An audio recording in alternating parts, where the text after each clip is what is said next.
Satu Timotius pasal 4 ayat yang ke-16. Apa tuh bunyinya? Awasilah dirimu dan awasilah caramu, karena dengan demikian akan menyelamatkan dirimu dan semua orang yang melihatnya.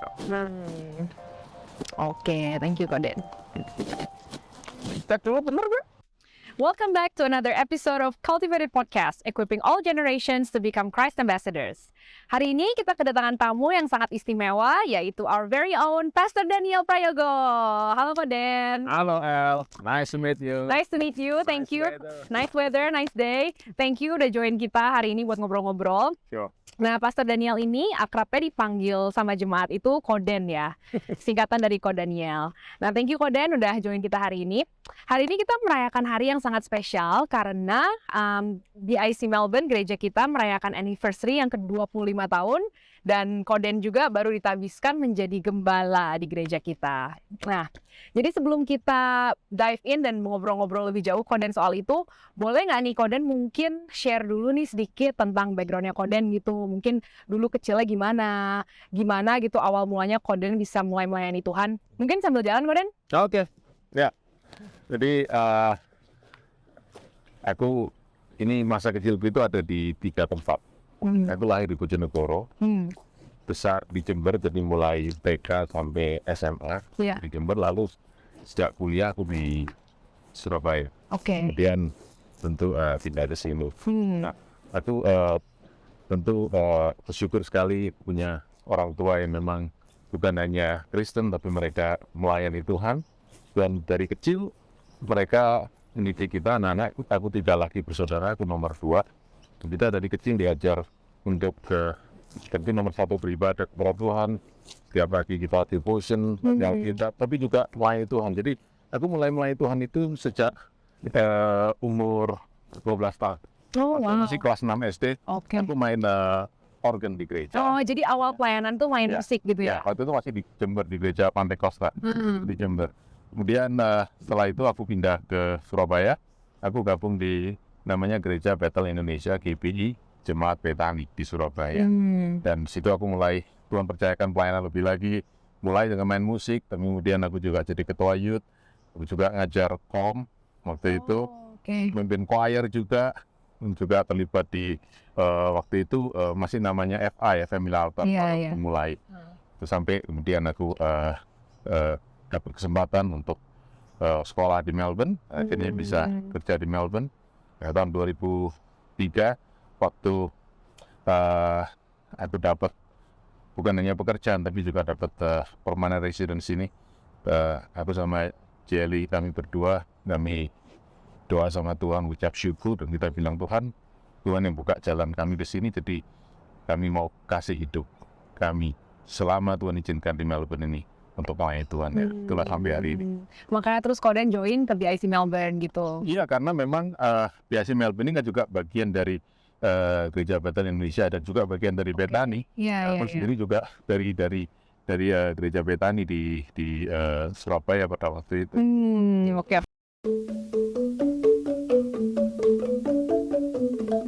kita sambil jalan nih Koden. Koden hobinya apa nih Koden? Itu selalu pertanyaan yang sulit dijawab. Tapi ya, I put it reading. Wah, baca apa biasanya Koden? Buku rohani atau buku rohani ya? Cuman memang aku ada kebiasaan buruk. Aku lebih banyak di buku daripada baca. Oh gitu ya, Banyak TikTok ya? Iya, biasa gitu. Buku-buku yang lain juga nggak yang kayak self-motivation yang kayak gitu-gitu? Atau nggak terlalu? Enggak, aku selalu ingin baca buku yang aku bisa membangun hidup rohani, bisa aku kenal Tuhan lebih lagi. Ngerti apa itu gospel, ngerti apa itu keselamatan, yang bisa benar-benar aku rasakan apa ya, fulfillment. Karena itu juga inspiration. I want to share what's really fulfillment. Iya. Author favoritnya siapa nih Koden? Aku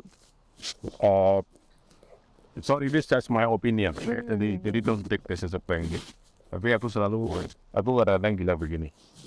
If you don't want to err, E double R. Oke, itu kan kata kerja error ya. In understanding the word of God, okay? In understanding what your faith. Okay. We need to read Keller and Piper. Tim Keller sama John Piper ya. Oke, mantap. That's itu yang aku paling sering akses baik dari buku mereka, dari tulisan mereka. Kenapa? Karena yang aku belajar dari John Piper adalah he is very faithful to the text.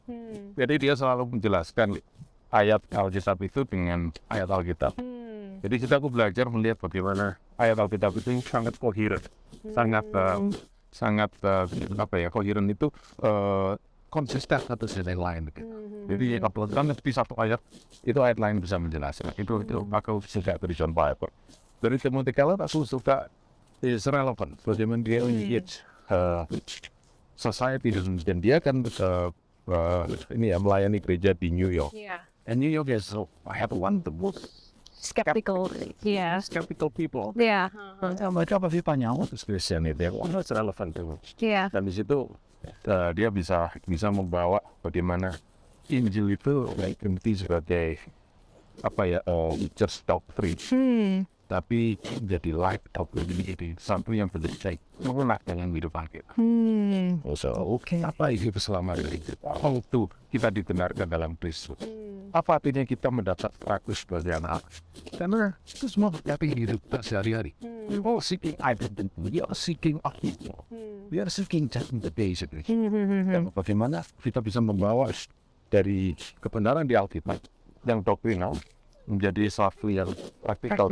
Yang gue belajar dari Tim Keller. Iya, oke. Mantap Koden.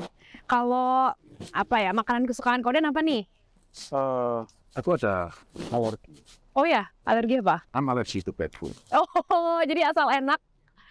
Ya. Mantap lah ya, oke. Tapi jadi, aku dulu di Indonesia itu termasuk orang yang rebel. Picky ya?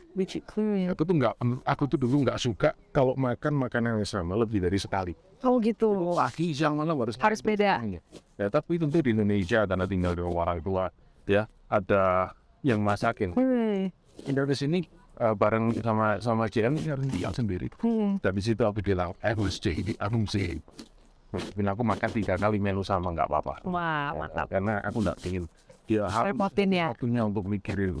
Aku harus masak. Dan satu lagi, aku dulu tidak bisa makan spicy food sama sekali.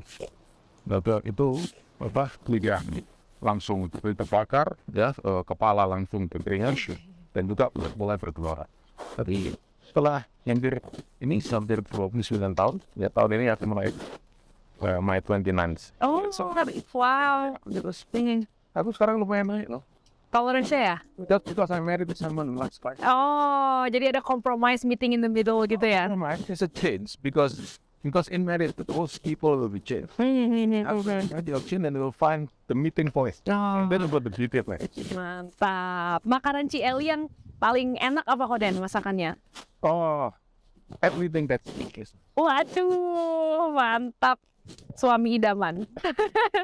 No, it's really aku kalau makan itu nomor satu harus menilai dulu masaknya yang masak. Tapi aku belajar to appreciate the thoughts behind it ya, the effort gitu ya. Kadang-kadang aku bilang, you stop cooking today, okay, let's go, and eat out. Wah, date gitu ya? Ya. Masih sering ngedate Koden? Oh, harus dong. Weh, berdua aja nggak sama anak-anak? Ya, anak-anak sudah bisa tinggal di rumah dan mereka juga tidak mau mengganggu kamu. Waduh, asik nih. Mantap.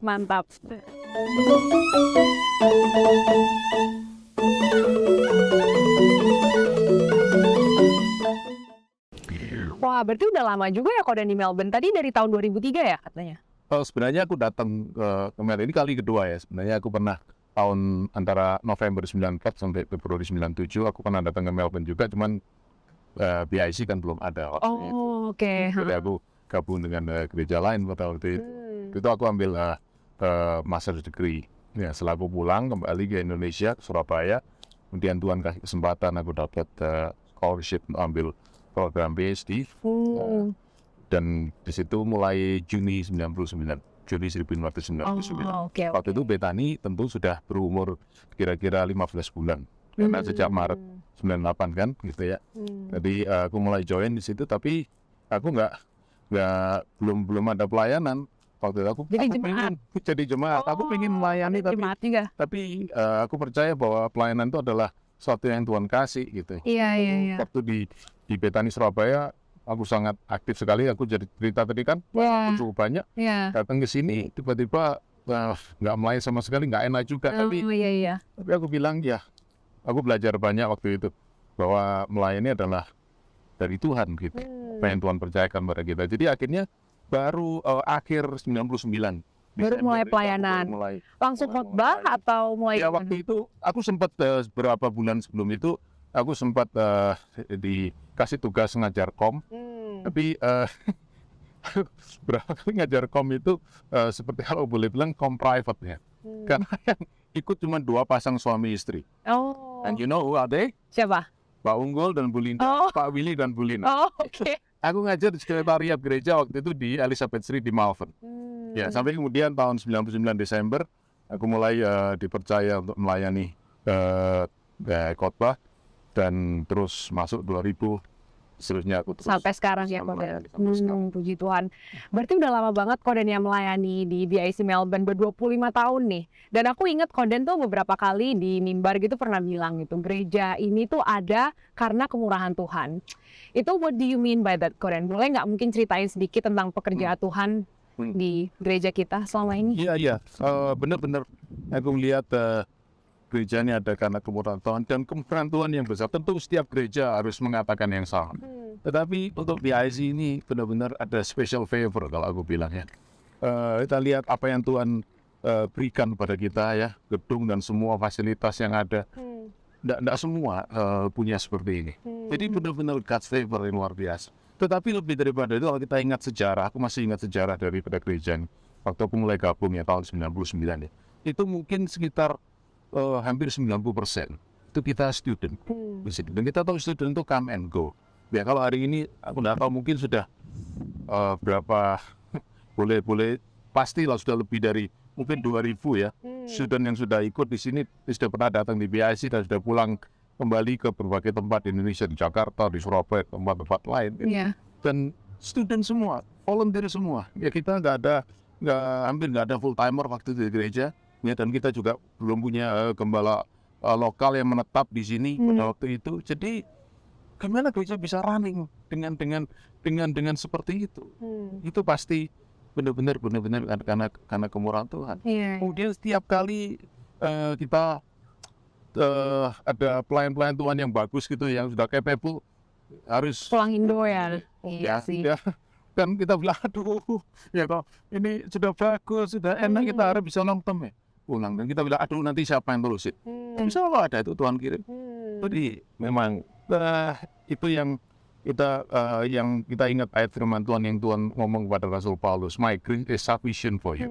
Kasih karuniaku cukup. Itu benar-benar dialami oleh gereja gitu. Dan saya percaya kalau tahun ini kita merayakan 25 tahun dan kita beri tema Ebenezer. Ya, sampai di sini Tuhan menolong kita. Okay? Kita juga percaya bahwa kita ada sebagaimana kita ada karena kasih karunia Tuhan, dan kita juga percaya Tuhan Yesus tidak berubah dulu, sekarang dan selamanya. Amin. Jadi kasih karunia sudah 25 tahun itu Tuhan sudah berikan, pasti Tuhan berikan lagi untuk seterusnya, untuk gereja ini sampai nanti Tuhan sudah datang kembali. Amin. Oke, Koden, ini ada kuis nih ya. Koden jawabnya harus spontan dan cepat ya, nggak boleh mikir kelamaan, oke? Tuh, masa bisa jawab pertanyaan nggak mikir? Bisa, simple. Maksudnya mikir boleh, tapi jangan kelamaan. Spontan, oke? Siap? Oke, Koden nih pilih satu nih. Koden pilih mana? Minuman panas atau dingin? Tergantung cuaca. Yang pilih satu deh, kalau yang general gitu. Panas. Makanan asin atau manis? Manis. Pantai atau gunung? Pantai. Nasi atau mie? Dicintai atau mencintai? Mencintai. Waduh, mantap. Terakhir. Kayaknya psikotes atau Enggak, ini personalitas. seru-seruan aja, Koden, spontan-spontan aja, biar mengenal Koden lebih lagi gitu loh. Terakhir Koden, gak boleh kelamaan mikir ya. Ayat favorit? 1 Timotius pasal 4 ayat yang ke-16. Apa tuh bunyinya? Awasilah dirimu dan awasilah jarakmu, karena dengan demikian engkau menyelamatkan dirimu dan semua orang yang mendengar. Oke, thank you Koden. Baru ditahbiskan jadi gembala di BIC Melbourne nih Koden. Nah itu gimana nih rasanya dari tadinya udah sekian lama melayani gitu kan sebagai preacher gitu. Dan sekarang jadi gembala nih, apakah nervous Koden atau merasa jadi kayak ada additional burden atau how do you feel? Ya aku udah bilang tadi di awal, kalau aku sudah bilang sama Tuhan bahwa karena aku ingin buka jalan, aku bisa bekerja, bahkan bisa tinggal di Melbourne ini ya. It's really a privilege. Jadi aku bilang melayani Tuhan itu sudah jadi bagian yang memang apa ya, one of the main things that I want to do. Yeah, okay. Nah, dalam kapasitas apa? Ketika apa itu? Tapi kalau hari ini Tuhan percayakan aku untuk membanggakan dari Melbourne, dan untuk saya it's all that timing. Dan ya bukan kebetulan ini pas ulang tahun yang ke-25. Ya, pokoknya 3:11 berkata he made all things beautiful in his time. Iya. Dan sekarang sebagai gembala nih Koden, apa visi misi Koden untuk BIC Melbourne? Oh sorry, tadi ada bagian kedua, nggak menanggung belum jawab. How do you feel? Iya. You feel nervous? Nomor satu, I feel pretty easy. Aku merasa terharu karena it is God's choice, it's God's mercy, itu kemurahan Tuhan. Ya, seperti yang mau di 2 Korintus 4 ayat 1. Oleh karena kemurahan Allah saya menerima pelayanan itu. Jadi aku terima dengan sukacita. Dan I feel nervous. Of course I feel nervous. Tapi nervous itu datang karena aku merasa can I do it? Pertanyaan selalu ada. Tapi waktu aku mulai tanya can I do it? Aku pakai isu sebagai apa ya, sebagai reminder bahwa aku perlu benar-benar jatuh.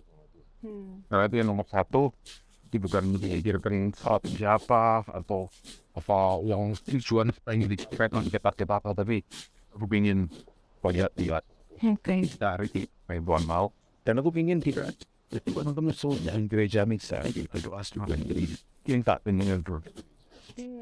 Nah kalau soal visi gereja nih ya, bukan orang marketing yang pintar ya, I'm engineer by apa ya, education background, okay. Tapi aku ingin share sama kamu. Aku ingin my help. Ini aku dapatkan beberapa waktu yang lalu. Let's just call it 4W. Okay. Aku ingin ada 4 way ini, 4W ini ya bisa terjadi di gereja kita. Nomor satu, the first W is worship. Aku ingin gereja kita ini bisa mengerti benar-benar worship enggak, menghormati Tuhan. Kalau bicara worship, aku bukan bicara soal lagu yang enak yang membuat kita rasanya seperti diangkat ke awang-awang, bukan. Karena aku selalu ingin bahwa waktu kita worship, itu yang kita nikmati bukan worshipnya, tapi Tuhan yang kita sembah. Jadi mengenal Tuhan, itulah inti daripada worship, knowing God. That's the source of it. Second W is word. Aku ingin kita benar-benar bertumbuh di atas dasar firman Tuhan. Kita mesti kenal kebenaran firman Tuhan. Itu fondasi kita. Itu menjadi fondasi, menjadi patokan, menjadi apa ya, penuntun kita, dan semua acuan itu harus dari situ. Dasar itu dari situ. Kebenaran itu kita dapatkan dari word. Oke? Yang the third W, yang ketiga, itu warm. Aku tuh gereja kita jadi gereja. Aku nggak ingin gereja kita jadi tempat pertunjukan di mana orang datang nonton apa yang ada di mimbar, soal musik yang bagus, atau presentasi yang bagus, potret yang bagus, lalu pulang. Nah, tapi kita datang sebagai family. Benar-benar rasa yang keakraban. Karena itu aku ingin, kamu tahu beberapa minggu terakhir ini aku selalu ajak Jumat. Sebagai teman tuh pulang. Iya. Kenalan satu sama lain, kasih salam. Kita rasa jadi satu keluarga. Dan kita juga care dengan yang lain. Kita juga care itu juga kita tahu keadaan satu dengan lain. Kita juga support, kita juga doakan. Itu way yang ketiga. Yang terakhir apa nih? Yes, maksudnya witness. Kita menjadi gereja bersaksi. Kita apa yang kita terima dari Tuhan, keselamatan kita terima dari Ketua, nah kita simpan dari kita sendiri, tapi bisa kita bagikan berlain. Worship, word, warm, with. Wah, luar biasa Koden. Setuju. Terus kalau misalnya dari kemarin nih Koden, kan gereja kita sempet nih mau agak struggle sedikit lah dari masa pandemi nih. Menurut Koden apa sih yang efeknya pandemi di gereja kita? Apa yang berubah gitu sejak pandemi, dan apa yang plan Koden bakal lakukan untuk restore itu kembali? Ya, jadi memang pandemi ini memberi satu dampak yang signifikan. Ada banyak praktek-praktek yang kita lakukan sebelum pandemi yang kita tidak bisa lakukan sama sekali. Tapi kita juga bersyukur bahwa tengah-tengah pandemi ini kita mengalami pandemi ini di abad 21. Di mana teknologi informasi sudah begitu maju sehingga kita bisa tetap beribadah online, kita bisa tetap berbaik itu secara online, artinya kita nonton, tapi kita juga bisa berinteraksi. Kita ada Zoom misalkan. Iya. Jadi kita bersyukur lah untuk itu. Kita tidak benar-benar lose contact, apalagi benar-benar waktu lockdown, di mana kita tidak boleh keluar rumah gitu ya. Lewat Zoom itu kita tetap bisa connected. Iya, benar banget. Tapi, jadi tantangan dari pandemi ini bukan waktu kita masuk ke pandemi, berubah dari onsite menjadi online, tapi waktu kita keluar dari pandemi. Bagaimana kita belajar sesuatu selama kita alami di pandemi? Apa yang kita belajar selama pandemi? Dan itu harus mengubah kehidupan kita. Kalau kita sebelum dan setelah pandemi itu kita tetap sama, ya maka pandemi 2 tahun ini sia-sia. Gitu ya. Dan aku selalu ingin tekankan bahwa kalau kita ada fasilitas online, itu adalah sesuatu yang emergency. Itu bukan new normal. Jadi kita beribadah online di rumah waktu selama pada itu emergency. Itu benar-benar the last resort yang kita harus lakukan karena kita tidak bisa lakukan. Tapi setelah kita sudah bisa keluar dari pandemi ini walaupun belum sepenuhnya, oke, up and down, kita sudah keluar. Mari kita kembali sama-sama. Kita bahkan lebih menghargai lagi kesempatan kita bisa berkumpul sama-sama. Sebab waktu masa pandemi itu kita berdoa, Tuhan kami rindukan bisa fellowship. Karena tadi juga kesempatan itu kan, kita kembali sama-sama. Ada beberapa hal yang kita tidak bisa lakukan secara efektif lewat online. Okay. Kalau Bible study kita bisa lakukan, dengar khotbah kita bisa lakukan. Tapi kalau kita sudah mau fellowship, kita mau doa sama lagi. Dari David, wine, we be together on.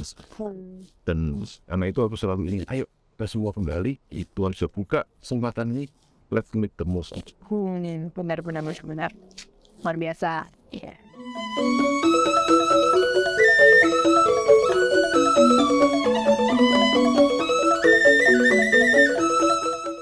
Nah, Koden ini kan di luar pelayanan tuh juga kerja full time ya sebagai lecturer ya kok? Ya, academic staff. Oh, di mana kok? Bisa coba mungkin cerita lebih banyak sedikit? Itu pertanyaan yang sulit untuk dijelaskan karena aku sudah ngalami itu, tapi untuk menjelaskan why itu tidak gampang. Cuman begini, aku selalu bilang, how can I do this? Okay. Because I think anyone can do it. So long you have 2 things. Apa tuh?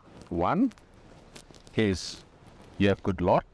Number 2, you have good wife. Waduh, ini istrinya ya kok, dan boleh diperkenalkan barangkali ke jemaat? Elizabeth yang sudah mendampingi aku hampir 29 tahun, nanti Agustus 29 years. Wah, jadi itu rahasianya ya Koden? Yes, karena aku tidak mungkin bisa lakukan ini semua kalau tidak ada tim support. So jadi itu itulah rahasianya Koden bisa juggle antara kerja full time, pelayanan, keluarga gitu ya. Ya, semua pasti aku benar-benar rasakan tuntunan Tuhan, tapi kalau tidak ada dia yang bantu aku, tidak ada yang support aku, ingetin aku, karena juga takdir aku, then I will not be what I am today.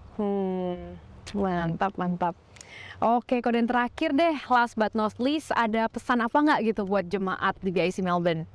Iya, kita semua tahu ya bahwa gereja kita ini kan dari awal dibilang punya visi rumah doa rumah doa bagi segala bangsa. Okay? Mungkin ada jemaat yang baru belum tahu. Hari ini lewat podcast ini bisa tahu. Oke? Wah, ada jemaat sudah lama, tapi mungkin sudah lupa. Tapi aku percaya Tuhan tidak akan lupa. Oke, thank you banget Koden dan Ci Eli udah meluangkan waktunya untuk ngobrol-ngobrol bareng hari ini. Dan thank you juga buat yang udah dengerin. Jangan lupa stay tune setiap hari Jumat untuk podcast yang baru. Dan podcast kita bisa ditemukan di YouTube, Spotify, dan juga Instagram. See you at the next episode of Cultivated Podcast. Bye! Bye! Terima kasih sudah mendengarkan podcast kami. Share podcast ini kalau menurut kalian memberkati. Cultivated Podcast tersedia di Spotify dan YouTube, dan kalian bisa cek juga Instagram kita di cultivated.podcast. Terima kasih.